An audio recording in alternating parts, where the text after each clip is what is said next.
Footpath ಒತ್ತುವರಿ ತೆರವು ಕಾರ್ಯಾಚರಣೆ ಆರಂಭವಾಗಿ 15 ದಿನ ಕಳೆದರೂ ಜೆಸಿಪಿ ಗರ್ಜನೆ ಮಾತ್ರ ಯಾವುದೇ ಕಾರಣಕ್ಕೂ ನಿಲ್ಲುತ್ತಿಲ್ಲ. ಐಟಿಪಿಎಲ್ ಬಳಿಯ ಪಟಂದೂರು ಅಗ್ರಹಾರ ಮುಖ್ಯ ರಸ್ತೆಯಲ್ಲಿ ಕಾರ್ಯಾಚರಣೆ ನಡೆದಿದ್ದು ಒತ್ತುವರಿದಾರರಿಗೆ ಬಿಸಿ ಮುಟ್ಟಿಸಿದ್ದಾರೆ.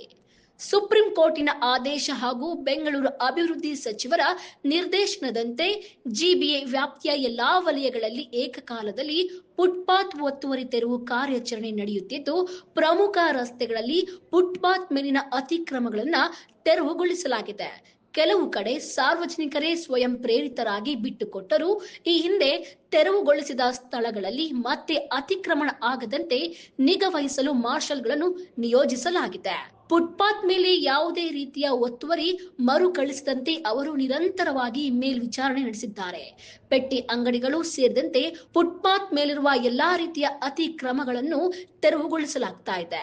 ಯಾವುದೇ ವ್ಯಕ್ತಿ, ಸಂಘಟನೆ ಅಥವಾ ಸ್ಥಳೀಯ ಮುಖಂಡರ ಒತ್ತಡಕ್ಕೆ ಮಣಿಯದೆ ಬಿಬಿಎಂಪಿ ಆಯುಕ್ತರ ನಿರ್ದೇಶನದಂತೆ ನಿಯಮಾನುಸಾರ ಕಾರ್ಯಾಚರಣೆ ನಡೆಸಲಾಗುತ್ತಿದೆ ಎಂದು ಅಧಿಕಾರಿಗಳು ಸ್ಪಷ್ಟಪಡಿಸಿದ್ದಾರೆ.